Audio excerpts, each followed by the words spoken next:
There's a kind of pain that doesn't show up on the surface. No visible wounds, no dramatic collapse, just a silent crumbling deep inside where no one else can see. You wake up one day and realize you've been walking through darkness for longer than you can remember. Not sadness, not depression, something deeper.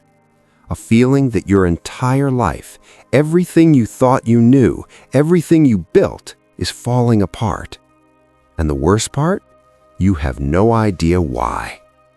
Carl Jung had a name for this. He called it the dark night of the soul. And if you've ever been through it, or you're in it right now, this video will change the way you see your suffering forever. Because what if I told you that this darkness isn't punishment? What if the hell you're walking through is actually the doorway to your awakening? What if the best people, the deepest souls, the ones meant to shine the brightest, have to go through this fire first?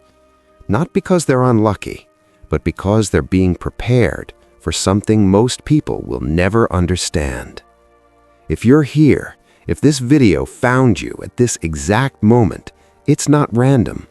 Your soul knows you need to hear this. So take a deep breath. Let the noise fade, because what you're about to discover might be the only thing that makes sense of the chaos you've been living in. Number 1. Let's start with the truth most people don't want to hear. The dark night of the soul is not something you choose. It chooses you. You don't wake up one morning and decide, today I'm going to dismantle my entire identity. No, it happens when you least expect it. Maybe everything in your life looks fine from the outside. Good job, stable relationships, the right boxes checked.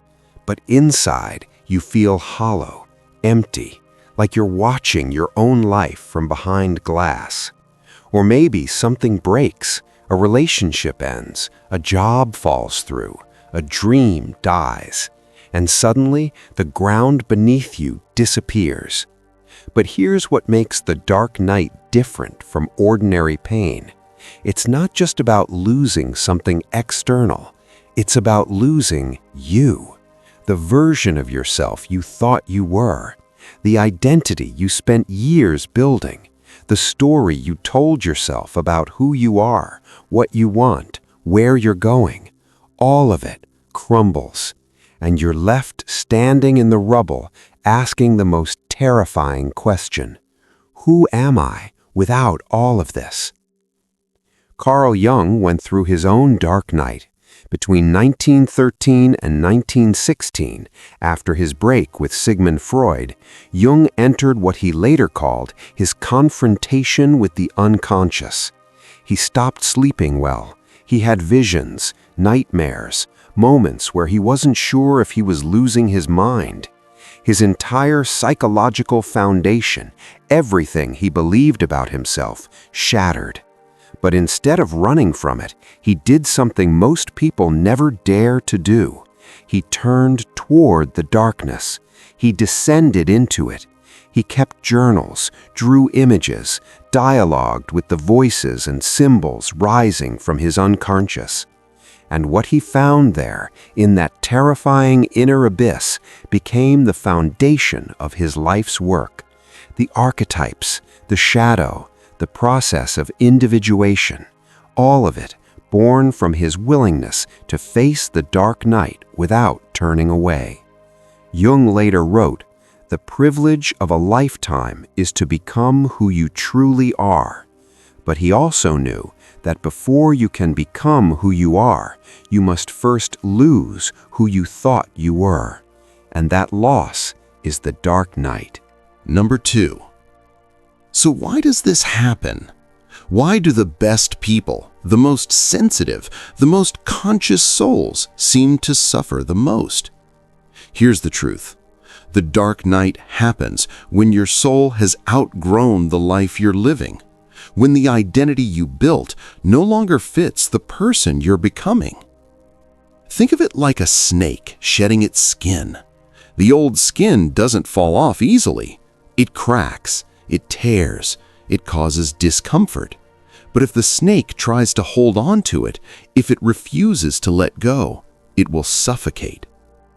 The dark night is the soul's way of forcing you to shed, to release the version of yourself that was built on fear, expectation, other people's voices, survival, so that the real you, the one buried beneath all those layers, can finally emerge.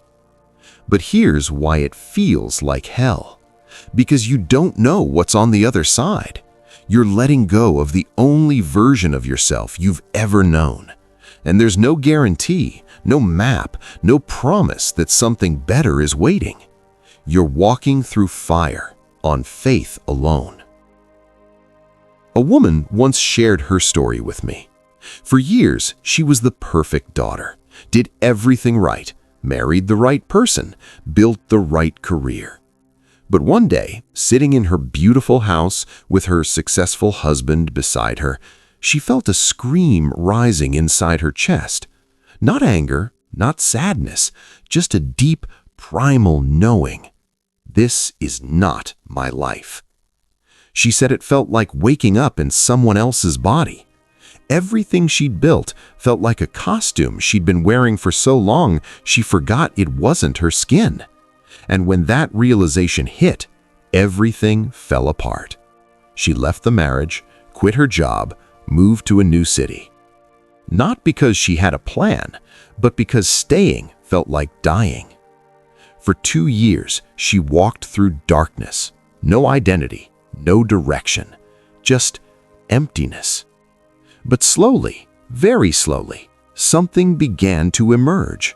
A quieter voice, a deeper knowing, a version of herself she'd never met before.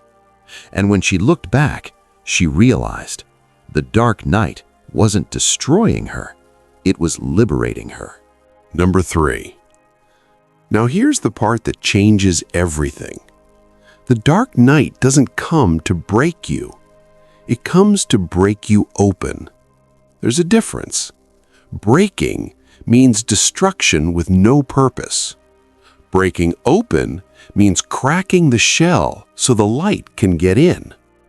And this is where Jung's wisdom becomes so powerful. He believed that the unconscious, the deep part of you that you've been ignoring, starts speaking louder when you refuse to listen. And if you keep ignoring it, if you keep performing, keep pretending, keep living the life you think you should live, the unconscious will force the confrontation through crisis, through collapse, through the dark night. But it's not punishment, it's invitation. An invitation to finally stop running from yourself, to stop living on the surface, to descend into the depths where your true self has been waiting all along. Jung wrote, "There's no coming to consciousness without pain."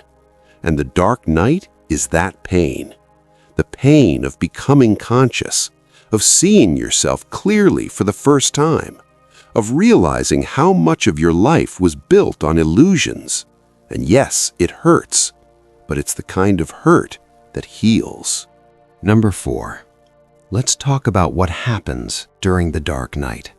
Because if you're in it right now, you need to know you're not going crazy. You're going sane.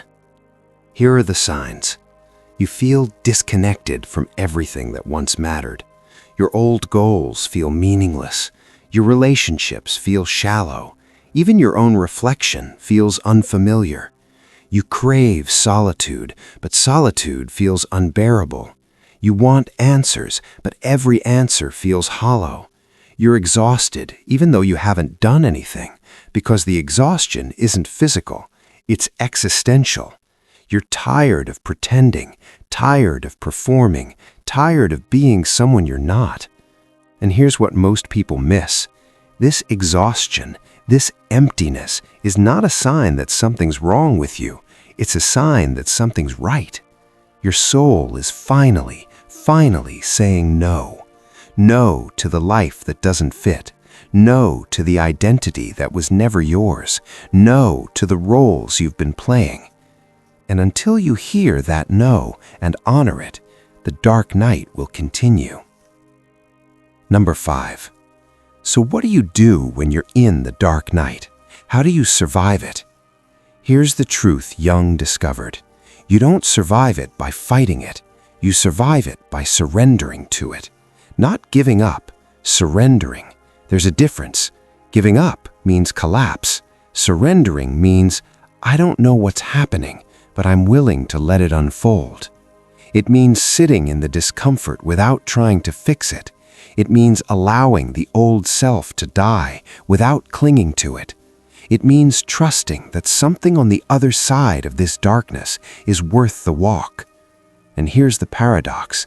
The moment you stop resisting the dark night is the moment it begins to transform. Because resistance keeps you stuck. Surrender sets you free.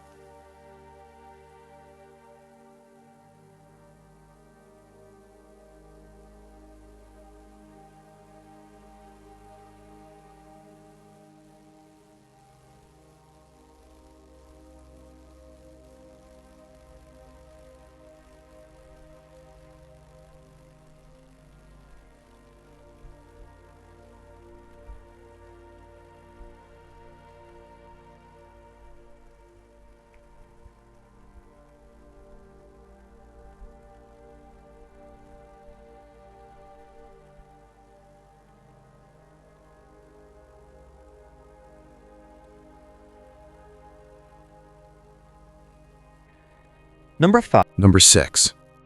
Here's what happens on the other side of the dark night. You don't go back to who you were. You can't. That version of you is gone. But what emerges is someone deeper, someone more real, someone who no longer needs to perform, to prove, to pretend. You become whole. Not perfect, whole. And from that wholeness, everything changes. Your relationships become more authentic. Your work becomes more aligned. Your choices become clearer. Not because life suddenly gets easier, but because you're no longer living from fear. You're living from truth. And truth, even when it's hard, is always lighter than pretending. A man once told me that after his dark night, he lost almost everything. His marriage, his career, his social circle. But what he gained was himself. I spent 40 years trying to be the person everyone else wanted, he said, and I lost myself completely. The dark night burned all of that away, and for the first time in my life, I know who I am. Not who I should be, who I am. And that is worth everything I lost. Number 7. So if you're in the dark night right now, here's what I want you to know. You're not broken. You're not being punished. You're being initiated into a deeper level of existence, into a more authentic version of yourself, into the life your soul has been calling you toward, even when your ego was too scared to listen. And yes, it's terrifying. Yes, it's lonely. Yes, it feels like you're walking through hell, but you're not walking alone. Every mystic, every artist, every awakened soul, every person who ever lived a life of deep meaning walked this path first. Jung walked it, Rumi walked it, the Buddha walked it, and they all came out the other side, transformed. Not because the darkness was kind, but because they were brave enough to walk through it.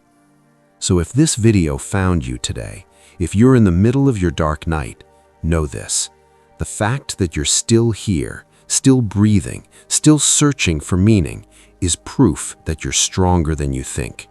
The darkness hasn't defeated you, it's refining you. And when you finally emerge, and you will emerge, you won't just survive, you'll become the person you were always meant to be. The person the world needs, the soul your own soul has been waiting for all along. If this message resonated with you, if you're in the dark night or you've walked through it, leave one word in the comments. Surviving, emerging, transformed, waiting, rising, whatever feels true for you right now. Your word matters. It's a signal to your soul and to everyone else walking this path that we're not alone. And if you know someone who's in their dark night right now, share this video with them. Because sometimes the only thing that keeps us going is knowing that someone else understands. Subscribe to SYC Soul for more truths that help you find your way back to yourself. Thank you for being here. Your courage to face the darkness is the light the world needs.